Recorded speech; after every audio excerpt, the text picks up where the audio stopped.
Hello, and welcome to another tale from the lands of Ashraka. I'm Zeckthar, and without further ado, Chapter 2 of the Liberator of Rhodes, titled Invictus Balnea. Malork was yet again in a foul mood. He hated being dressed. "Please, sir, would you make a choice?" the tailor said patiently. Standing on a pedestal, he scowled into the mirror that was before him. Dressed in a traditional garb by the human lands of Gulir, they called it a kimono. Malork called it a damned elvish dress. "I don't like this Yavala thing," Malork swore with a growl. "Looks like a fine elvish skirt."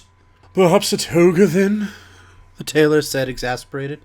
Malork was about to shrug in agreement. It was worth trying on, when he watched in disgust as the merchant pulled out a toga. "That's worse than your damned kimono," Malork said with some horror. Frustrated, the tailor asked with a harumph. "Well, if you could tell me what you're looking for, I'd be able to better serve you, my lord." "Pants and a damn shirt," Malork barked. "Excuse me, your lordship," came the quiet, high voice from behind him. "Pants are normally not suitable in the Empire, especially for social gatherings. They are considered barbarian garb." Looking over at the slave that had guided him through the city, Malork asked, "What was your name again?" The slave bowed low and said, "My name is Alan, and I humbly serve under the Magister's orders." His aspect of servitude left a bad taste in Malork's mouth. He knew that Rome was a society built on slavery, yet he had never seen it in person. The fact that one did not have the simple freedom to even choose one's job put him on edge. From what he had seen, though, this concept of slavery confused him. He had traveled throughout Ashraka, other than the southlands of the Mahi, and slavery was something that, while the dwarves looked down on, many other races propped their societies up on. Malork smiled to himself as he remembered the day that his brother Kojar had decreed that slavery was no longer acceptable in his domain, the Tanami. Orcs normally didn't keep slaves. The harshness of the desert proved to be too hostile of a place for most races. Instead, they raided villages and sold slaves as loot. Slaving was something that was very profitable to the nomadic tribes of the Tanami, and they weren't too happy that their newly instigated leader was taking that away from them.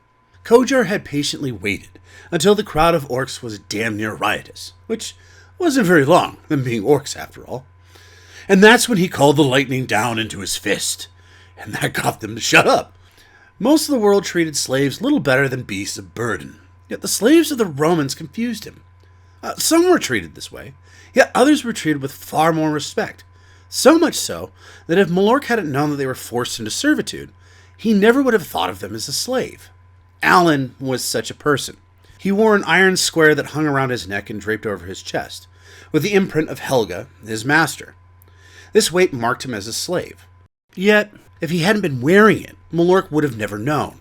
Even at a meager height of 3.5 feet, the gnome stood every inch of it, his hands always clasped behind his back as he strode through the city streets like nobility. Surprisingly, most gave him a berth and a nod of respect. He was a northern gnome, his skin a dark grayish color, with white hair that was neatly tied into a short ponytail. White was a common color hair of his heritage, yet the bifocals showed his age. As strange as the little fellow was, the quiet authority of the slave garnered respect from the visiting dwarf. Looking the gnome up and down, a small smile spread across his face. "What are you wearing?" "It's called a chiton, used by slaves and freemen, a common dress in Rome attributed by the Greeks in the East." Shrugging, he turned back towards the tailor and said, "I'll wear a chiton, made of silk and dark red." The tailor's eyes bugged out of his sockets. "You want me to fashion a red chiton?" "My lord, perhaps a dark green," Alan said with quiet patience. "Why?" "Well, to put it bluntly, red is the color of war," Alan said with a quiet smile. "To greet the Magister Helga in such a color would confirm to her that you did not consider the punishment of the dinner great enough for her misconduct." Malork rolled his eyes.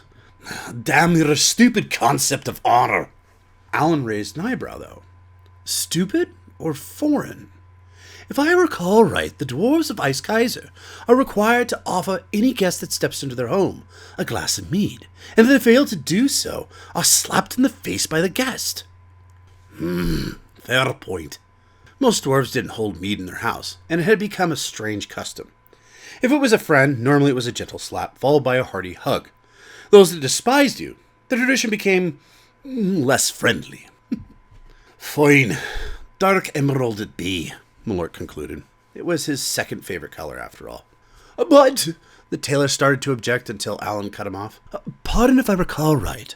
Silk chitons are still worn by Greek nobility, which last I checked are still friends of Rome, yes? The human growled but nodded his assent. Fine. I shall have it ready for you by 7. Alan bowed low. Thank you, Hermocles. We shall retrieve it then. How much for a black cloak? Malork asked. For dinner? The tailor whined.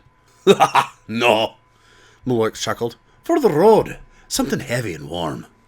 With an audible sigh, Hermocles bowed low and said, It shall be ready for you at 7. Malork grinned as he reached for his coin pouch. My lord, we are here under the payment of the Magister, Alan said quietly. He then leaned in and whispered in the dwarf's ear. Not only are we privileged to pay for your clothes, but it would be a sign of weakness if we couldn't, and you had to pay for it yourself. Even the cloak? Malork asked with a raised eyebrow. He understood the concept of the clothes being worn to dinner, yet something for his personal effect he figured he should probably buy. Alan nodded with a small grin. Helga would be most pleased to buy you a cloak. With a shrug and a nod, Malork accepted. Something his pops had always taught him. Never be displeased with a gift. As Malork turned to leave, the gnome had one final thought for the tailor, saying, Perhaps you could have the garments delivered to the Invictus Balnea. We wish to travel from the bath straight away to the feast. It shall be done, the tailor said with a bow. What is this Invictus Balnea? The most noble bathhouse in all of Syracuse, the gnome responded. Rather have a beer than a bath, Malork said with a scowl. Having suffered the stench of the dwarf for the last hour, something that smelled of sweet vomit, not to mention a distinct odor of flatulence, the poor gnome Alan was at his wit's end. This foreign paganistic baboon was not only an insult to his mistress, the great magister artist, he was a disgrace to himself, a mere slave. He was about to give the dwarf a piece of his mind, when the calmer part of his mind cooled his thoughts, and he simply responded, They have beer at the bathhouse. Well, why didn't you say so? Malork said with a grin. Lead on. Malork wandered through the massive city, following the pompous gnome, until they arrived at the destination. It was, to say in a single word, amazing. Cement patios spread out from the stone cylinder pillars, holding the red brick roof of the building. It was massive, at least the size of the Khan's training arena, which was 650 square feet. Around the outside of the building, stone pillars held up the massive roof every 10 feet, other than the entrance. The entrance had 4 huge golden pillars that stood 8 feet apart. 8 feet seemed to hold some sort of importance, because every 8 feet a gigantic glass window let light flood into the facility. Outside the patio's rich green grass covered the surrounding, only broken up by large gardens, each holding an intricate fountain. These fountains were made from white stone, and the images of everything from great Roman heroes to simple children playing at a stream. Each fountain had a bed of flowers surrounding the statue, be it tulips, sunflowers, daisies, or roses. All of them added color to the stagnant white of the fountain, reflecting a cheery, colorful glow off the alabaster stone.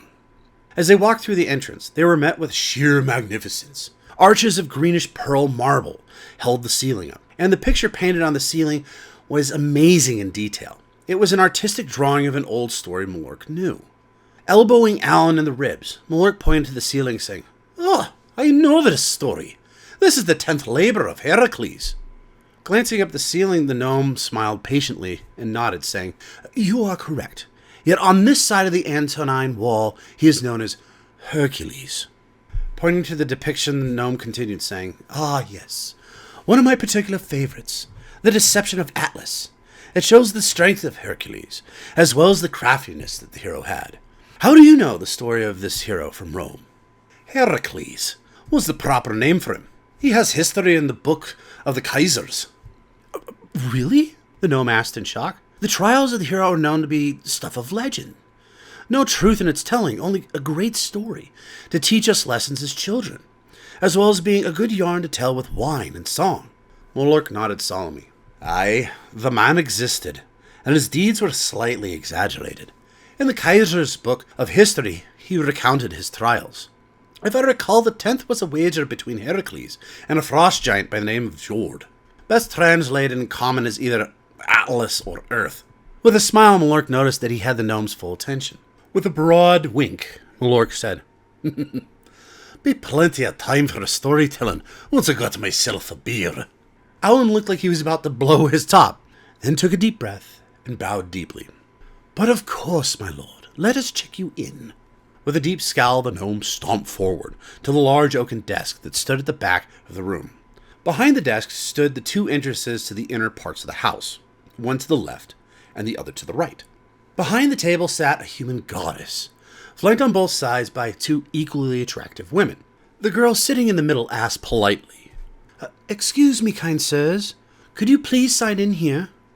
Alan nodded as he held up the iron sigil that hung around his neck, saying, "The Magister Artis, which is her most esteemed guest, be treated with the best the Invictus has to offer." Seeing the mark of the Magister, all three women bowed deeply, and the one to the right beckoned Malork to the door closest to her, saying, "If you please, my lord, let us prepare you for the baths." Following the deity of beauty, she escorted him down a hall, both sides covered in mosaic art depicting the legends of the island. Many were of Heracles, which is unfortunately the only one he recognized. Potted ferns spread their foliage on both sides of the hall as well, giving the walkway a look of an indoor garden. When they arrived at the two doors at the end of the hall, the woman opened the one to the left and handed him a brass key with a Roman numeral of 11 carved into the base. "Your locker is number 11, sir. In it you shall find room for all of your clothes, as well as a subligacarum," the gorgeous woman said. "A what?" With a patient smile, she responded, saying, "A subligacarum. I believe it is a form that most on the main continent call swim trunks." "Ah, a big buckster," Malork acknowledged. Taking the key, he thanked her with a bow and a gold coin, and then stepped into the locker room. After changing out of his clothes, he stepped through the back door and was immediately doused in water. Surprised, he put a hand above his head to shield his eyes. Peering up, he watched in amazement. The ceiling rained warm water down on him in a misty haze. The hall was about 15 feet and 5 feet wide. The tiled walls were colored tan, while the floor was a rough gray-colored cement that gripped his bare feet as he splashed through the shower room. Many dwarves were not a fan of water, saying the liquid eroded the protective coat of dirt that normally covered their skin. Malork used to have such misgivings, yet he had been too long on the surface of the world to give those ideas much thought. At this point, he was pretty indifferent. A day on the road always added a layer of dirt back on anyways. Still, beads of water were starting to leak through his hand and drip into his eyes, making it harder to see. Shaking his hand and his head, trying to get the warm water off his face, he hustled to the exit and stepped through. Stepping through the exit, he wiped his brow, ridding the blinding water clear in a large splatter from his hand, and took in the main room of the bathhouse. Malork's jaw dropped at the wonder he beheld. The architectural design was astonishing, even for a Roman. The floors were tiled with pearl, and at first he thought some were painted into giant floor art, but to his shock, there was no paint involved. Each piece of textile that was colored black was black pearl, a hard-to-come-by and precious stone. The walls were made of green and white marble, which were lined with massive potted ferns. Every place a plant resided, the walls behind it were the darkest of greens, while above it, solid white, giving the enclosed space more of an open feeling. The preciseness of the walls showed how uniform the Romans were. Yet, that was only the beginning. In the center of the room, two giant rectangle pools stretched towards the back of the building. Each pool was about 50 yards long and about 20 yards wide. The people in the right pool looked to be exercising, paddling their way down the long stretch, then turning around and coming back. The pool to the left, on the other hand, he saw a large group of people playing, splashing at each other and having a grand time. Far more people were in the left pool as opposed to the right, and all he could see in the left was smiling faces. Separating the two pools was a single strip of cement about 3 feet wide that ran the length of the pools. Every 6 feet on that strip was a white marbled sculpture of a beautiful mermaid. With outstretched hands, they blew kisses that spewed water from their lips into the massive pools. Each fountain alternated, one pouring into the recreational pool and the other into the exercise pool. At the end of each pool, the water flowed into a massive fountain, with Neptune raising his trident in triumph. He stood 30 feet tall, his trident pointing towards the ceiling. Following the trident's point, Malort gazed up at the ceiling in wonder of the glorious paintings that depicted many heroes in great detail, and while he understood that they were important, he couldn't remember why. "The constellations," Alan said in reverence. Malort damn near yelped in surprise and definitely jumped at the slave's presence. "How the hell did you get here?" Alan smiled politely. "Went around the locker room, through the slave quarters." Continuing as if nothing had happened, the droll gnome pointed up towards the ceiling. "What you see in the roof is the constellations. The Romans take pride in the fact that they came up with the generic concept of how to travel by the stars, each constellation a hero of old." Malort raised an eyebrow. "Really? What about Bilbos?" Frowning slightly, the dwarf gnome pointed past Neptune's fountain. "I believe the trickster gnome Bilbos is opposite the fountain of Neptune, just in front of the orchestra. Perhaps you would enjoy a tour of the house before you bathe?" Malort nodded enthusiastically as the gnome began to stroll into the house, one hand behind his back, the other motioning towards the statue of Neptune. Honestly, Malort was too fascinated with the building to be annoyed by the pompous way the gnome held himself. There was just simply too much to see. "Well, as I said before, if you look past the fountain of Neptune, you can see the stage that a local orchestra or band performs every day between the hours of noon and 5. When the house opens at 10, the stage is taken up by a local teacher or philosopher who educates those that are within these walls." Malort at this distance couldn't really make out the group performing, yet he could definitely hear it. Not obtusely loud, yet verbose enough that it could be slightly heard over the chattering and splashing of the patrons. "This week I believe it is the group known as Jupiter's Ascent, conducted by the noble Barabbas Quintus. They are in Syracuse for a month, and then they move on to Corinth, I believe." The mood of the music was very relaxing, as they moved further into the building on the left side of the rectangular pools. The notes that he heard consisted mainly of string instruments, the occasional percussion, and one lone trumpet. Taking the view in front of him, he noticed they were coming up to a smaller marble fountain than the god of the seas, yet still very impressive. It was a woman perched on a rock, if you could really call her a woman. She had the face, hair, and bust of a woman, yet the lower body was that of a hawk or eagle. Large talons grasped the rocky ledge, looking as if this strange, sensuous creature would spring from her perch and dare to escape the structure of the bathhouse, the place that seemed to hold her prisoner. The detail was so well done that the statue looked as if it could fly off, but alas for that damned roof. Standing about 15 feet tall, the art was massive in size, yet thanks again to the artistry, it seemed small, shrouded by her prison, the bathhouse. Her feathers were meticulously carved to perfection, with wings spread out wide, ready to fly. Carved in white marble, while the tips of the remige's feathers were dipped in gold. The gold made the beast shimmer in the light, reflecting off the pale marble skin of the creature. While most of the body consisted of a light green marble for the feathering part of the frame, the skin was white marble. The face was truly a work of art. Even the dwarf saw only beauty. Sure, he liked his women like most dwarfs, sturdy and far healthier in size. The old adage was, if a woman couldn't pick you up, she couldn't carve stone. Dwarven women in Ice Kaiser society were unusual to most of the world. True, they did not serve in the military, but their contributions to the kingdom were vital. Almost all of the greatest masons throughout the land were female, as well as stone carvers, gem grinders, and that most sacred tradition, brewers. Yet the visage that lay before him, while being everything he was not really attracted to, was beautiful. Looking at it closer, he found that it wasn't simply beautiful, it was perfection. This statue's face was so well done, it almost looked like it had a soul. The eyes held a desire, a desperate cry for freedom. To break free of the chains of being chiseled from marble and stone. A desire to beat her wings and sail at last towards the heavens. "One of my favorite sculptures," Alan said quietly. "The Siren of Syracuse." Pointing towards the statue, Alan continued saying, "Notice the small holes in the blue marble that is her hair.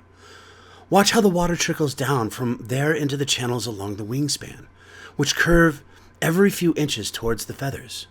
Malort smiled as he watched the outcome. The water ran down the acutely cut feathers. Slithering through the slight cuts that controlled the water, it poured down the channels until it rained down into the fountain.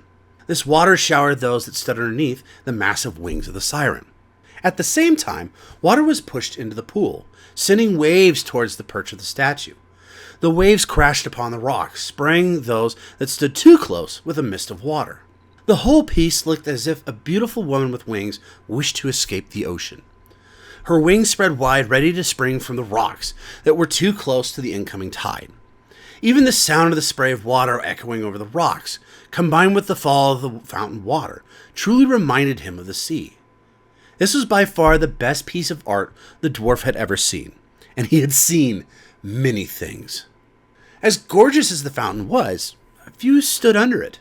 Most people remained in the shallows talking to one another, or holding a discussion next to the waters. Occasionally, one would scoop their hands into the clear water and douse their face, shaking abruptly, and then continue on with their conversation. Curious, Malork strode over to the fountain and dipped his hand gingerly into the water. He was startled to discover that the water was cold, as if melted from a glacier. Glancing back at the gnome, Malork asked, "Why is the water so cold? This is what we normally bathe in across Ice Kaiser." "Dwarves bathe?" Alan said with a shock. Malork nodded, shaking the cold water from his hands. "Aye. It is a religious rite taken by every dwarf once a year. The dirt scrubbed off is a reminder of the year past. Unanswerable squabbles are laid aside, unless they are a true grumble. In that case, you may forego the dopt, as it is called, for 1 year to settle your difference. Of course, this only pertains for dwarves. If it were, say, an elf, or a human, only punishment of the offending party subdues said blemish." Alan nodded his understanding, yet asked with curiosity, "What of the Carrig?" "The stone gnomes?" Malork asked with a smile. "They are included in such activities, yet they tend to simply bathe in the glacier ponds more often than the dwarves. The joke is they have more to forget, but honestly most would agree they just don't like the smell." Alan truly smiled for the first time since he had been with the dwarf. Perhaps there was more to this barbaric stout man from the north. "How do you get it so cold?" Malork asked. "Ice rooms," Alan responded. "Underneath the fountain, where the water circulates, giant self-contained rooms of ice, shipped from Zetsubo, a coastal camp far north in the Jotun ice. What started out as a fishery town, hunting the prize jade whales that migrate north once a year to give birth, now also harvests ice for Rome. Not just Rome, they have outsourced as well to Europok, Draconia, and I believe some western parts of the Mahi Empire. Anyways, the water flows through the metal pipes, which are themselves held in a cold embrace of the ice, thus producing such frigid temperatures." "Why do such a thing when you can produce warmer water?" Malork asked. "The cold produces wakefulness in oneself," Alan answered. "Normally those that visit the Siren spend little time in her waters, then move on towards more relaxing pools, or go to work in the wrestling pits or labor stations." "What?" Malork asked, completely confused. With a sigh, Alan smiled again, no longer out of enjoyment, but a belingering encouragement to the numbskull in front of him. "The bathhouse is not simply a place to take a bath." Pointing to the center of the room, the polite gnome continued teaching. "As you can see, the main center of the establishment is 2 large pools, the one to the left for exercise, and the one to the right simply for play." Alan shuddered slightly in horror before he continued saying, "On Saturdays, the pools are open to families who bring the children. Trust me, you do not want to be here on Saturdays." "Why?" In the gnome's eyes, Malork viewed something that he had never seen before, which made it hard not to smile. "Fear. Have you ever seen a mob of kids combined with a pool? It's anarchy! Nay, madness!" Sounds like the kiddie minds. Before Alan could ask what he was going on about, Malork continued saying, "I can see the pools. What are the labor stations and wrestling pits?" The wiry gnome looked like he was about to object, then sighed and pointed towards the back left of the house, saying, "If you look there, you will see the doors to the labor house, a place where one might test their strength by lifting heavy objects, or as they are more commonly known as pondas." Large red oaken doors held the room at bay, while the walls around the doors showed 2 paintings, each a man holding a massive pillar. Pointing behind them, Alan continued saying, "The wrestling pits is where said gained strength is put to the test." Malork noticed a wall with what looked like 2 mighty heroes struggling to throw each other. On the left and right side of the combatants were 2 doors, one of wood, the other of iron. "That room," Alan continued, "is where men and women put their strengths to the test in the challenge of pugilism and lactatio sport." "What?" "Boxing and wrestling," Alan said wearily. "Ah, a Brighting Hall," Malork acknowledged. Most cities throughout Ice Kaiser had such places, a place where dwarves could go and practice sport in their off time. Many pub leagues had been formed throughout the realm, some gaining great repute in what dwarves called sport. All this thinking had gotten Malork rather parched. Alan, you mentioned that there was a beer earlier. I did.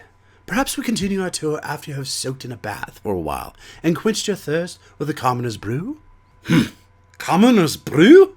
Perhaps you Romans are not as well off as you think. Perhaps you ain't drinking it right. The gnome bowed deeply and responded hastily. My apologies, Lord. I meant no disrespect. Beer simply is the common drink. Very few nobles, such as yourself, drink the substance. Due to its cheapness, it is considered paltry, sir. Understood. You Romans have no taste. Malork nodded. Alan patiently sighed. Malork continued saying, ignoring the helpless gnome. Very well. Maybe I get me 2 steins of the house finest lager, and meet you in the private baths, so I ain't disturbed. Where might they be? Very good, my lord, Alan said, bowing deeply and pointing towards the far right of the main room. The doors to the far right, the red doors, that is where you may soak in solitude. That sounds good, Malork said with a nod. Malork sucked in his breath and dipped his head back into the massive hot tub, letting the hot waters burn the sides of his cheeks, then melt them comfortably in the heat. With the giddiness of a toddler, he let go of the side of the pool. He felt his toes and feet gently rise in the water until he was calmly floating on the surface of the temperate pool. His beard started to spread, drifting on the current his own body produced with simple breathing. Letting go of the air in his lungs, he sent ripples across the hot pond, bouncing back off the walls and gently lapping back onto him. The warm water seeped into his muscles, caressing his beard and stroking his long red hair. Calm breaths kept him afloat, the gentle breathing in and out supplying the calm massage of the toasty water's embrace. Most dwarves hated water, yet Ojar had taught Malork something simple about swimming. Almost all dwarves couldn't swim, not because of their inability, just simply because there was no reason for them to. When the conversation came up at a lake, Malork had no desire to even enter the water, yet his brother and adopted father dove in. Stubborn to a T, the dwarf simply sat on the dock, until his adopted uncle kicked him in. Fear entrapped the dwarf as he tried reaching for the surface, yet to no avail. It wasn't until 2 strong paws lifted him towards the surface. Coughing and spluttering, Malork tried to make it to shore, yet the hand held him in a firm grasp. Malork, calm yourself. Hearing the words of his adopted father, he stopped flailing and simply froze in terror. It took a few seconds to realize he wasn't sinking. In fact, he was being held up by Ojar. Hold your breath, lad. I'm betting you float. His father chuckled. Taking the old orc's advice, he held his breath, and much to his delight, he began to balance on top of the water. Good. Now, slow breaths in. Hold it for a bit, then let it out. Malork remembered the lesson from Ojar with a smile that soon dissipated. His father had died in the war to the north. No longer would he hear his adopted father's voice of wisdom. Snarling to himself, he closed his eyes and took in a deep breath. This was not the time, nor the place for such thoughts. He was here to relax, damn it. Calming his brain, he began to feel the wonderful sensation of weightlessness, especially for a dwarf. This was truly euphoric. Dwarves were heavy. The world made them that way. To feel as light as a feather? Well, Malork had no words for it. With his eyes closed and the steady rhythm returning to his breathing, Malork lost any concept of space or time. Deep in the slumber of his own mind, he was rudely awakened by hot water splashing across his face. More importantly, he sucked some of that water into his nose. This caused him to come to his senses and shake his head with a snort, which shook his shoulders. And so the sinking began. As his head dunked under the hot water, he gulped in some air trying to balance himself. Unfortunately, instead of air, he gulped in a mouthful of water. His lungs didn't like that. His body needed to expunge the water. Yet still underwater, the rest of his body went to work. Twisting his body so his legs were under him, he felt the bottom of the tub and sprang towards the air that he needed. Erupting from the surface, he sputtered and coughed, gasping for air. To his sheer panic, he started to descend back into the water. Apparently, whoever made this tub had no understanding of dwarves' height and made it far too deep. Coughing up the water he had already swallowed, he desperately tried to take in a breath of air before he descended again. Unfortunately, all he sucked in was some more water, compounding the problem. Now half drowned, he began to try to move towards the edge of the tub. That's when a strong hand grabbed a hold of him and dragged him towards the edge of the pool, as well as up towards that wonderful life-breathing air. He lashed onto the side of the pool and coughed out about a liter of water at the same time. Then, a wonderfully bountiful burst of air hit his lungs. Shaking his head with a sputter, his eyes came into focus to find in front of him 2 sandaled feet.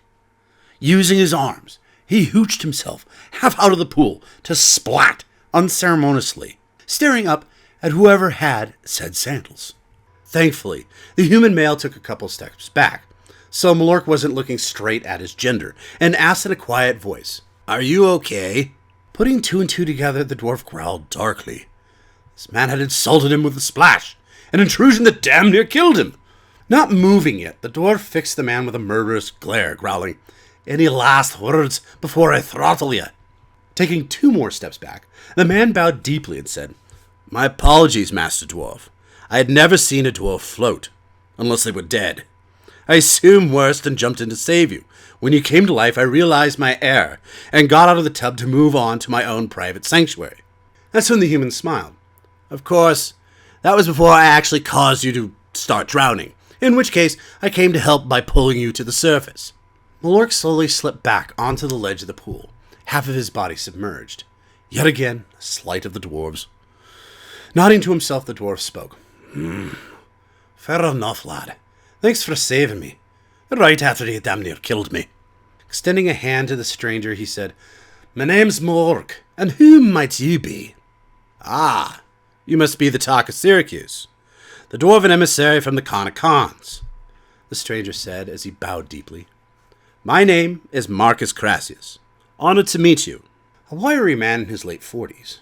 Malork noticed that he fashioned a tight gray cropped beard, unusual for most Roman men who were clean-shaven.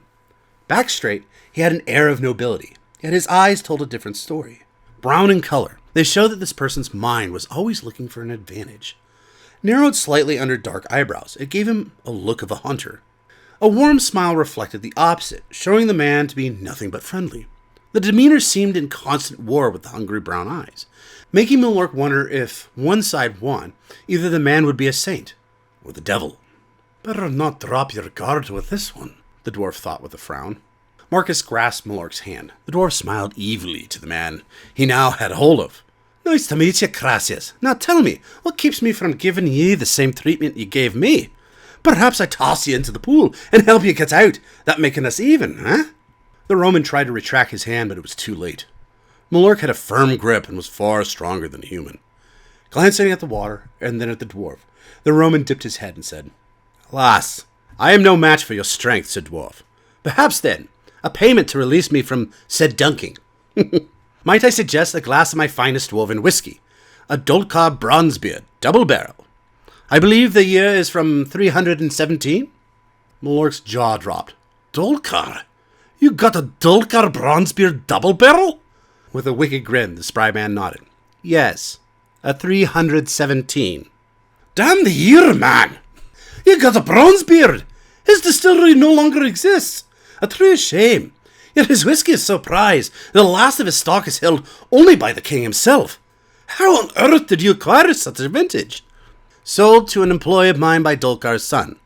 I believe his name was Matthias?" Malork grinned, saying, "Cheeky bastard. Whatever happened to the lad?" Marcus shrugged. "I don't know. He never settled here. Moved on. I believe he went southwest to the Mahi lands. Now, if you don't mind releasing my hand so I may acquire to such a vintage." Malork released his hand immediately and watched as Crassus bowed slightly to him, then disappeared around the corner. He was only gone for half a second, and then reappeared with 2 short glasses. Handing one to Malork, Marcus stepped into the heated pool. Malork waited until Crassus accommodated himself to the heat, and only took a sip of his whiskey when the Roman first did. The flavor was incredible. That hint of dank pine and sourness was there, as it is with all alcohols, yet the flavor that protruded afterwards, true to the dwarven legend, buttery oak was the taste, with a hint of bitter that truly defined the original savor. And in the end, it was a rich and bold nutty wallop that beckoned the tongue for more.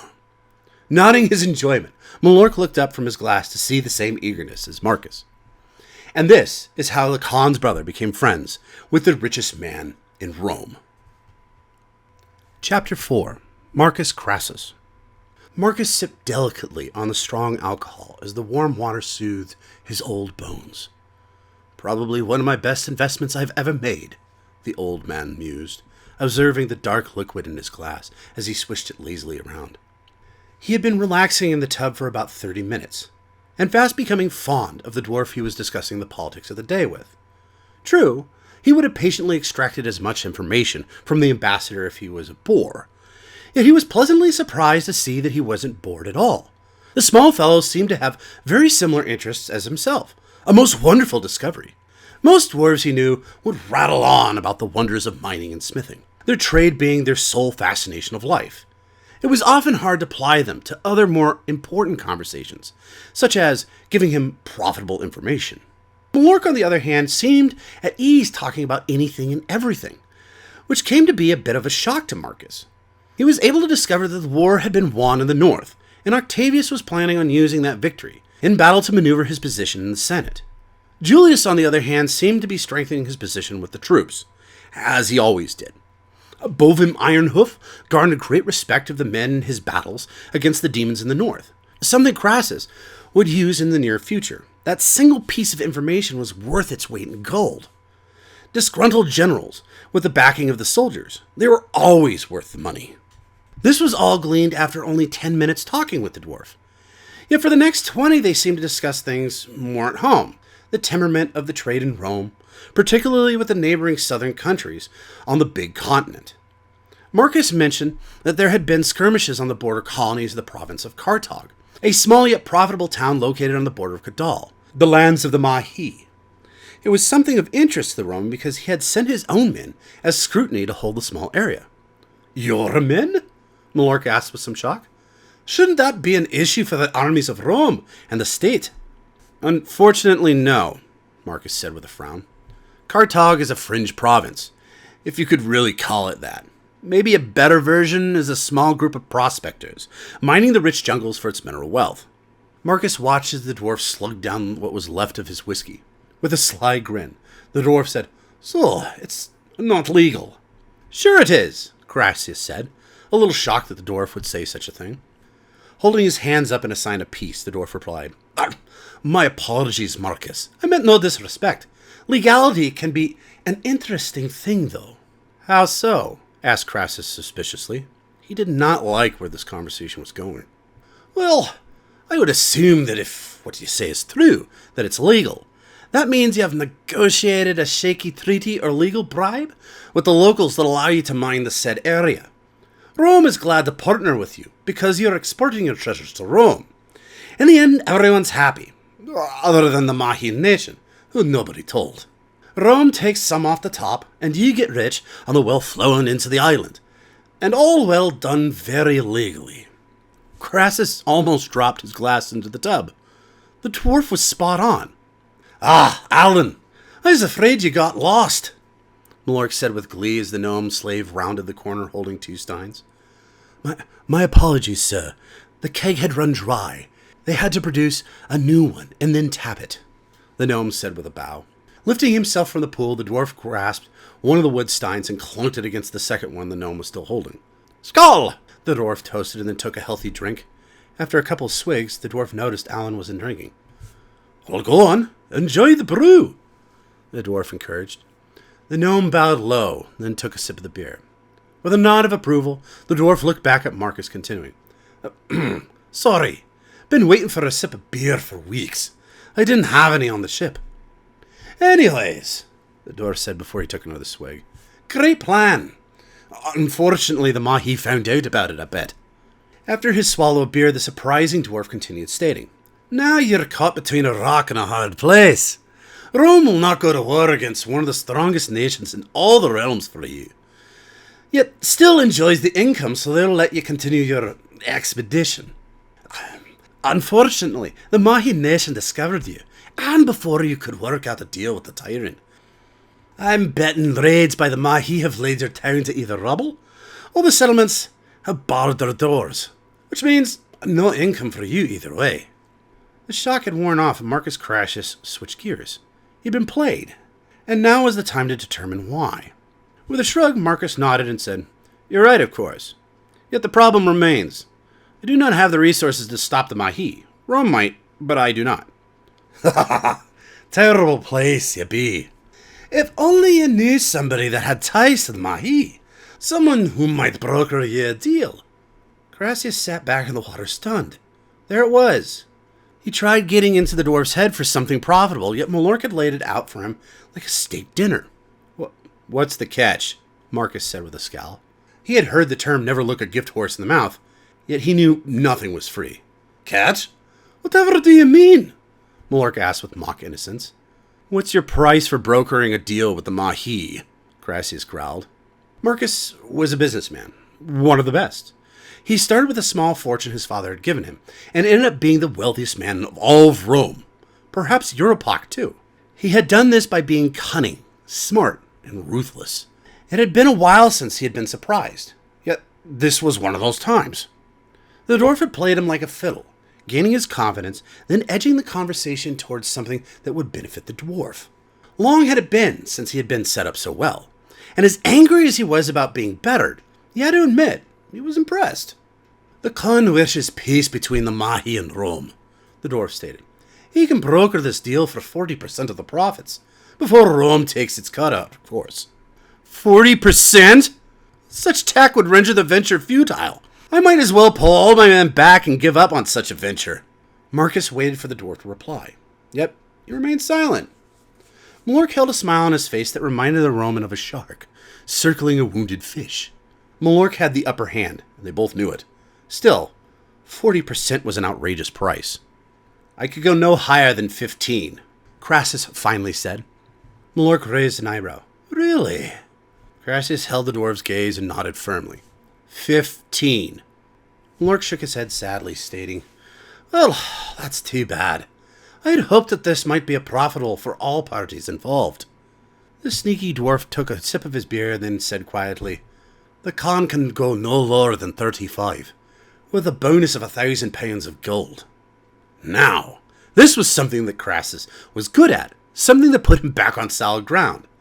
Nobody in all of Rome got the better of Marcus Crassus in a bidding war. 15% and 3,000 pounds of gold, Marcus responded. 25 and 10,000 pounds of gold. 18 and 5. 20 and your finest villa in Rome. The city, not the island. Done. Malork tipped a wood cup towards the Roman and grinned. "Pleasure doing business with you, sir." Somewhat shocked, Crassus' mind began to race. That was too easy. The dwarf had him over a barrel. Why had he settled? The chips started to fall, and a slow realization came to the Roman. This was never about the money, the Roman said with a groan. This was about the damn villa, wasn't it? You catch on quickly. The Khan already has many enterprises in the realm of the Kadal, with tyrant Ingassi and Kozi. Blessings, of course. Another one would be simple as sending a messenger. Leaning closer, the dwarf grinned. But a villa in the city of Rome, a place where merchants of the Khan of Khans can do business in the city of marble, that is something that is worth more than the structure's weight in gold. How much did I lose? Crassus groaned, more to himself than the dwarf on the other end of the spa. That is a most excellent question, his companion said with a smile. With a shake of his head, he dipped his stein towards the shocked Roman. Relax, Crassus. You did all right. I would wager that you would still be making money hand over fist in your little, now very legal assets.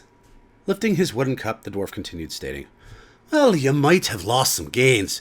You now have advantage over any prospectors in the southwest. You have a trusted emissary in the Mahi. Somewhat pleased with what the dwarf said, the Roman scowled. Why? The dwarf shrugged. Can't say. The Khan told me to leave this trail open, provided you keep your word about the villa. The dwarf then sloshed around the pool so that he was close to the Roman and said quietly, The Khan has plans of empire. It would do well to be in his good graces, especially if one wants to make money. That perked the human's ears right up. An orcish empire? The thought was almost as ridiculous as an orc having an adopted dwarven brother. Yet, here it was. Where does the Khan have his eyes set on? Hopefully not Rome. No. Nothing of the sort, Malork assured him. What I mean by empire is more of a trading empire, not of conquest. He already has a foothold within the Mahi, and trade already flows through the Tanami between Icekaiser and Irkutsk in the north, and to the south in Europok. The only eggs he hasn't cracked are Rome and the high elves of Draconia.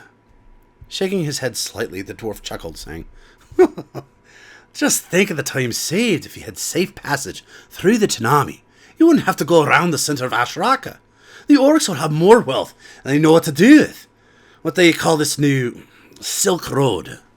Crassus grinned at the thought. A wealthy orc? I can't even picture such a thing. Would he even know what to do with it? Malork shrugged. Who knows? Orcs are a strange breed. They have a strange concept of honor, yet one thing I've noticed is that they love to roam, more than any other race I've ever seen. Wealth makes it difficult to just pack up and leave on some great adventure. Perhaps they will form a version of the Mahi's mercenary group, the Krieger, Crassus pondered aloud. Malork grinned eagerly as he thumped the Roman on the back. Ha ha!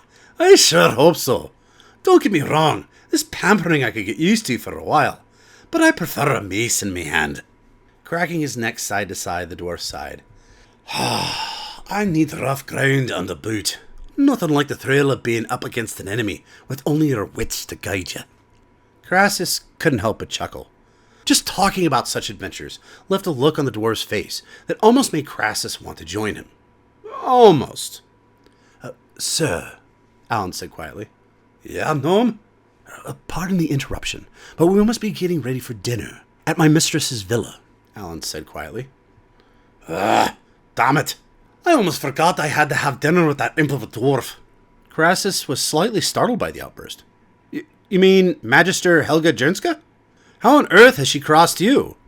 I would have figured she would have done everything in her power to do the opposite. Malork shook his head as he lifted himself out of the hot tub.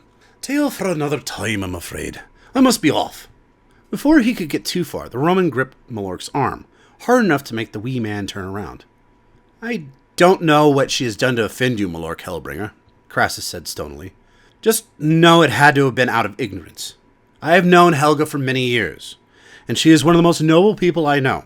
Hence why I do very little business with her, for fear that I might take advantage of a friend. The dwarf met his eyes, searching for some flaw or hidden agenda, yet finding none. With a slow nod, the dwarf said, Very well. A friend of Crassus deserves another chance, provided you do me a favor. Which is? Crassus queried. Come as my guest for dinner. With a bold laugh of his own, the Roman released him, saying, I was hoping to get invited anyways. Would love to discuss Bovim's future with him. As the dwarf left the hot tub, he scoffed. Good luck with that. There was some venom in those words, with which the Roman pondered as he sat in silence, only the steam rising from the hot water hissing in his ears. Wondering what the dwarf meant, the only thing that came screaming back to his brain was the conversation he had just had. It seemed that his future was destined for more wealth. Yet, there could have been more. He had taken the dwarf to be his prey, when really he was a snake, luring him in for the kill. Perhaps the dwarf's warning meant the same thing about the young Minotaur, that he was not to be meddled with. Or perhaps, the wily Roman thought, the Khan has plans for young Bovim, and wishes that he is not to be meddled with. With a grin very similar to Malork's just earlier, the old man leapt out of the tub and walked briskly towards the locker room and giggled to himself. Uttering a few words, he made his fingers dance in front of him in a simple pattern as he walked. A small white light glimmered from his fingertips as steam hissed from his body, the water evaporating instantly off of him. A simple spell to be sure, yet one of his favorites, especially coming in out from the rain. The wizard continued to chuckle as he damn near danced towards his clothes in the locker room, now completely dry. Nobody likes a good challenge, other than perhaps a great puzzle. And now, thanks to my new friend, I have both. Well, wasn't that great? Join us next week with Chapter 4, Strange Connections. If you enjoyed this chapter, feel free to like, follow, and subscribe. And if you really enjoyed this, feel free to support us on our Spotify channel or on our YouTube channel. Tales of Ashraka. Have a great day, and as always, Until next time, this is Zeckthar, signing off.